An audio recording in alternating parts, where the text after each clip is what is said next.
And observation is such a meaningful topic to me because it directly impacts our spiritual life too.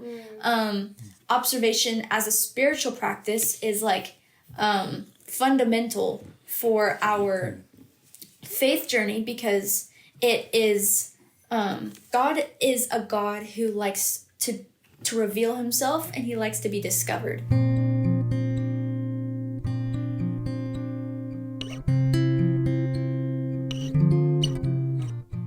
Welcome back to the Rooted Minds podcast, where we come together as a family to talk about books and our emotions. And in this season, we're tackling some really cool short stories, and this one is no different. We're talking about a Sherlock Holmes story called The Red-Headed League by Sir Arthur Conan Doyle. So I think it's going to be really fun. There's a link in the description if you'd like to read it before we get into the discussion, but otherwise, Alyssa's going to lead us. Yes, this is such a fun story. I am such a mystery girl. I love a good mystery. Sherlock Holmes is always a favorite because they are never the kind I can guess. Personally, I don't often guess the endings of mysteries until it's told to me. So they're very, very fun. I'm always very impressed by those who can guess it. One right here. So let's just talk about the story to get started. Let's summarize like what happens in the mystery. I'll start. We have Jabez Wilson, and he is a redhead. That's kind of where we get part of the title, the Red-Headed League. And he gets basically hired because he has red hair. And it's kind of a strange scenario, but he gets paid very well to start copying the encyclopedia for several hours each day. It's one of those moments where you're just like, buddy. How did you not? Why? Red flag. Okay. Any bells? flag. Any bells going off in your head? You got hired because of your red hair to go copy an encyclopedia. Yes. Mm. And he's like, I'm so lucky. Yeah, actually. Yes. Anyway. And so he's told that he's a part of this league, like the club of redheaded people. Strange. And he goes and he's copying down like encyclopedia every day for several hours a day. When all of a sudden he shows up for work and whatever league he was a part of has dissolved and the place is closed and he's got nothing to do. Nobody's ever heard of it. So he was confused and concerned. This is the first time he's concerned. And that's where Sherlock Holmes comes into the picture and starts kind of discovering what happens. Which that was his first smart move, was going to literal Sherlock Holmes about this. Yes. Like, Yes. True. that kind of saved him. So what are some of the details that Sherlock Holmes started to notice peculiar? Well, first of all, he owns like a pawn shop or an antique store kind of a thing. Yes. It's not a very busy place. He doesn't really need help, but this guy wants a job there, and he'll work there for half price. So he can learn the business. So he can learn Yeah. business. That's right. Also So- suspicious. Suspicious. There's a suspicious like business partner. Yes. That's a specific. This guy also is the one that finds the ad for the Red-Headed League. Right. This guy who offers his services for 50% off and He also gets him the job. loves to take photos and then spend hours down in the cellar developing them. Mm-hmm. Strange. Odd right? behavior. That's not really learning the business, but whatever. No. No, it's not. Yeah, so this is Jabez Wilson, his assistant. And his assistant is kind of being very suspicious. Eventually, it comes out that this assistant was part of this group that was kind of digging a tunnel towards The bank. The bank. From And underneath they're planning his a pawn heist. shop. They're across Yeah. the street. it's just this redheaded guy was in the perfect location from his cellar to have a tunnel to the bank. It's just basically they wanted the guy out of the pawn shop, so they said, "Oh, he has red hair. Let's make a red-headed Do league." something. A redheaded league. Exactly. It's crazy. And he manages to convince him. And it works. And they say if you leave this office where he's copying the encyclopedia at any point from 10 to 2, then you lose your benefits or whatever. All So rights he's like, to the- okay, Another if flag. Right. you insist. If I'll stay, don't worry, I'll get paid. He's like, I don't know why I would leave. Exactly. So Sherlock Maybe. Holmes starts noticing these details and ends up discovering this plot that Wilson's assistant has like come up with and is trying to steal all this money. They eventually catch the bad guys before they get the money in the act, catch them red-handed. Classic. Oh yeah, red-handed. A classic like mystery solved kind of thing.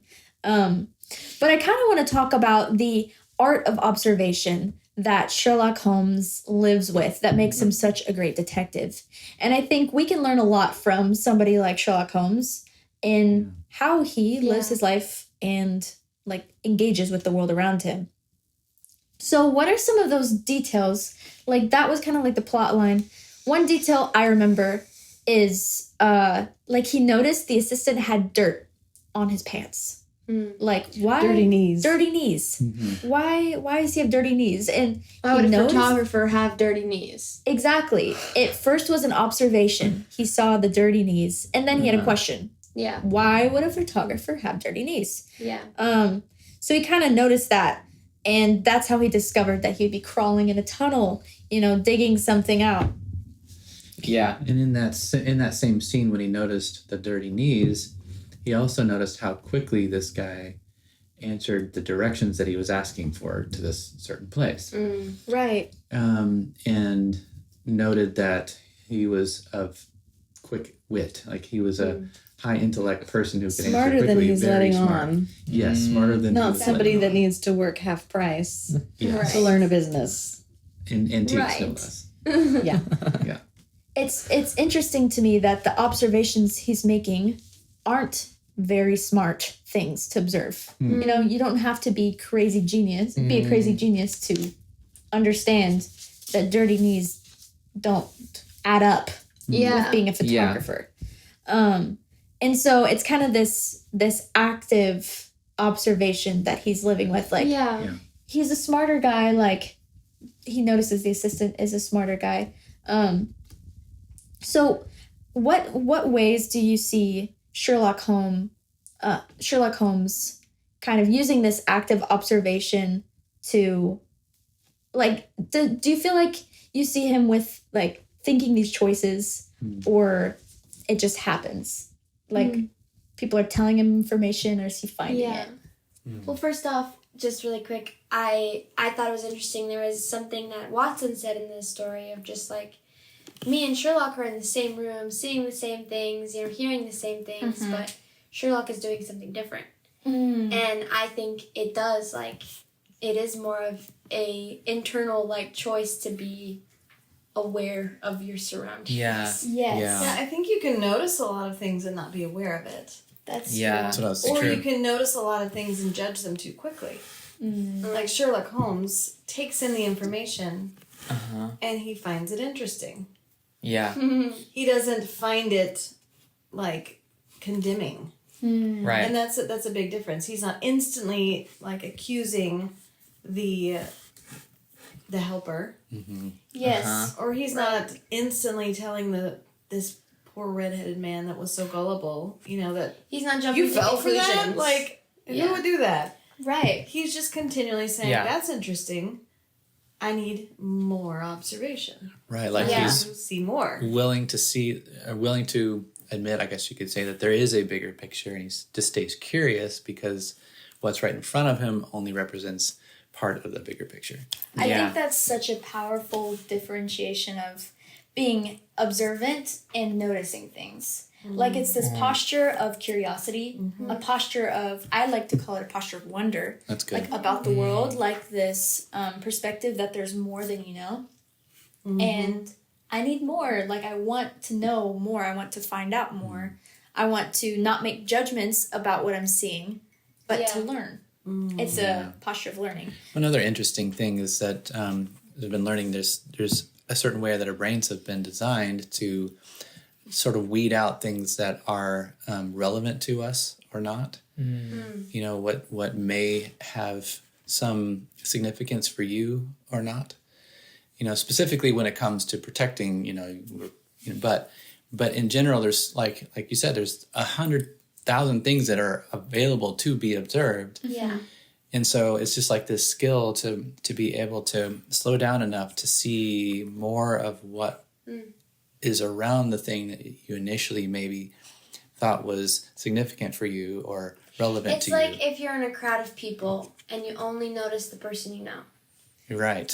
Yes. Yes. And I love that you point out that observation is a skill.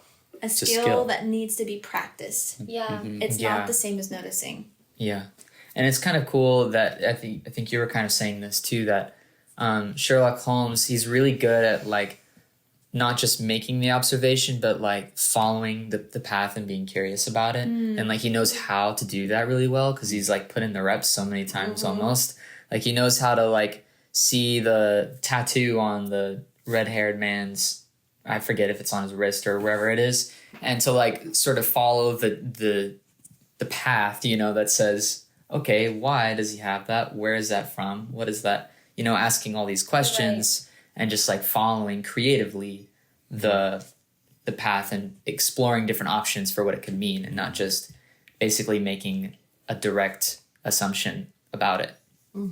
Exactly. And with everything, like with every skill, there's practice and repetition. So observation is definitely one of those things. I thought it would be fun if we practiced observation a little bit. We've got so many things going on behind us in our background. If you're watching us on YouTube. If you're watching us on YouTube and not just tuning in, listening, comment and see how many observations you can like notice about the background. Like, let's see if we can get to 100. So comment 5 different things you're noticing on the shelf, and let's see how many we can get. Because I tell my art students this all the time, like, you don't just get good, you have to practice. Yeah. So this, She told me that growing up also. I did. Because when you see somebody as good as Sherlock Holmes, you think, I could never do that. I could never be a detective That's like so that. good. It's But good. you simply have to practice. And observation is such a meaningful topic to me because it directly impacts our spiritual life too. Observation as a spiritual practice is like fundamental for our faith journey because it is God is a God who likes to reveal himself, and he likes to be discovered. That's There's so many layers of his character and his creation all around us in the world and in the Bible, all the different passages that we can discover about. So what are some ways that you guys could see this practice of observation leading into our spiritual practice? Great question. Well, I think one of the things that I think about is like how the Bible is a living book. Like you can read it over and over and continually see new things and find new things and discover new things because there is so much there to observe. Like the big picture things, you can look at the small, really tiny things, Yes. different ideas, but like it's like an endless source of it's true. content to mine in a sense.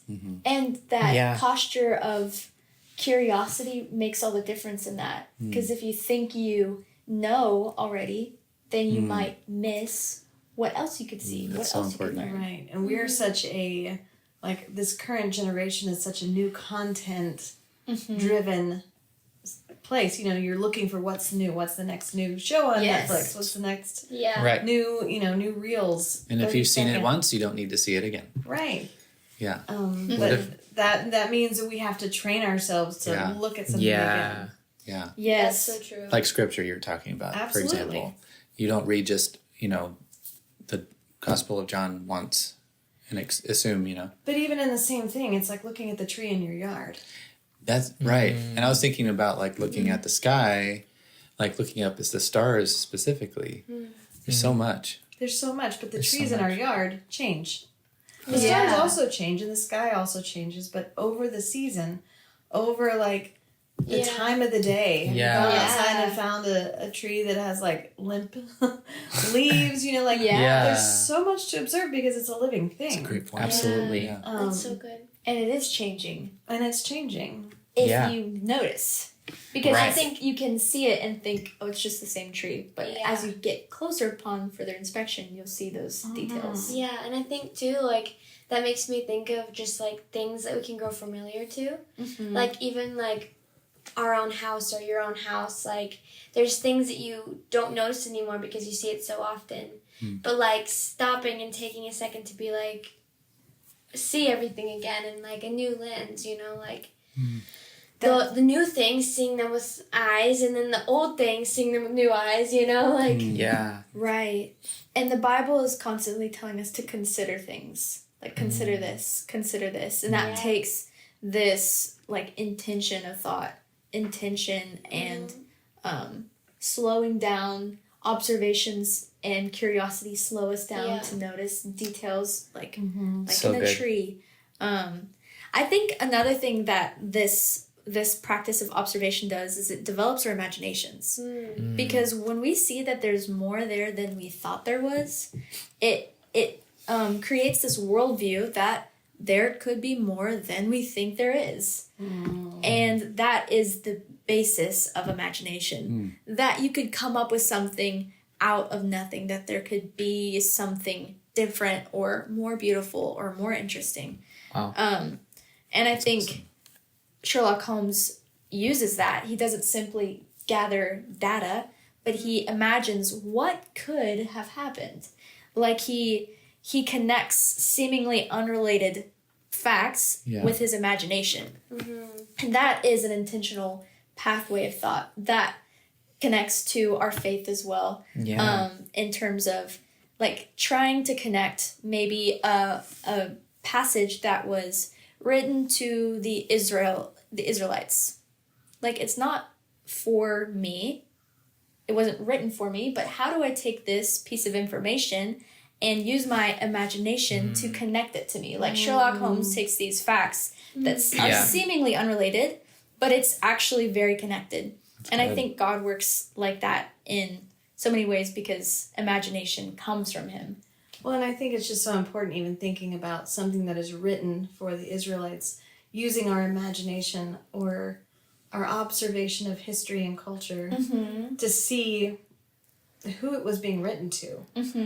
Makes such a big difference. Just even like this ad being written for the Red-Headed League. Yes. You know, like it was written for this singular person. Right. Yeah. That's right. Yes. And maybe other redheaded people showed up for it, Right. but it was only written for one person. Yeah. That's wild. And so like being able to for you know, Sherlock Holmes to be able to see that this was an intentional thing changes the whole narrative of what's happening here. Absolutely. And I think it's like a beautiful thing with God and the Israelites in the like especially like the Old Testament and stuff. Like it's with that intention, but that intention makes it more beautiful. More beautiful. And that's like the imagination concept, that it could be more beautiful. Ooh, I love that. And you make like a good point because there's a lot of different kinds of ways that we can grow in our own observation. Like we can observe just like literal physical details, like which is what Sherlock Holmes does a lot of. You know, and we can also observe our own history, our past, or we can observe someone else's past, like the Israelites' past, or we can even observe our own emotions. You know, as we're reading a scripture, how does it make us feel when we read it? Right. You know, we can start to become more aware of those things and be curious about them, like good. Sherlock Holmes would, to be able to follow that path and see where they're coming from or what they're for, or any of those types of things. It's not simply information. Like ones and zeros. Right. These observations. Yeah. Like if you guys were to take a minute to look at our background, if you notice books, like sure you could find some information, but most likely you're going to notice some things that might help you learn a little bit more about who we are, because True. this is our shelf. It's our things on here. And so it becomes more than just data, but it becomes something meaningful in the smallest way, like And relational, meaningful. It carries like a different kind of weight to it. Starting to I'm like, the art was created by us. You know, like Yes. not by us. I didn't create the art. Yes. Yes. A couple of us created. But I this love art. the idea of just the curiosity thing or the wonder you were talking about. Because sometimes you look at something and you may not be able to name it. Like you listed all kinds of different ways we could observe things or different levels of observation, I guess you could say. But you may not be able to name what it is. And just like maybe something in the back wall, maybe you won't be able to name what it is. But the fact that you're curious about it is really the most important It's the goal. step. Yes. Yes, that's so good. And I think even spiritually, this practice never stops going deeper. Yeah. Like, once you begin to practice observation and letting that develop your imagination, it goes beyond just reading the Bible, but it goes into your life and how God is working in your life and how God is working among his people in the church, in the body of Christ. Yeah. And, like, what he's teaching you and how you're growing, like, these things start to become, like, appear. They were always there, but you just noticed now Yeah. because you're learning how to notice. That's so good. And good. it's so inspiring to learn from somebody like Sherlock Holmes, a master at observation and discovery, and like have this hope and belief that we can grow and we can get better at this. We don't yeah. aren't born Sherlock Holmes, but we can practice and grow in Yeah. that.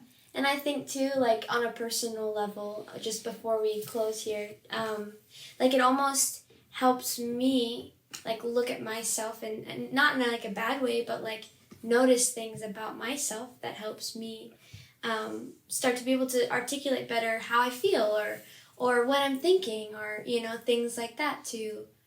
Like that helps me overall communicate who I am to other people. Absolutely. Wow. So profound, such deep thoughts. We love Sherlock Holmes. He's such an inspiration.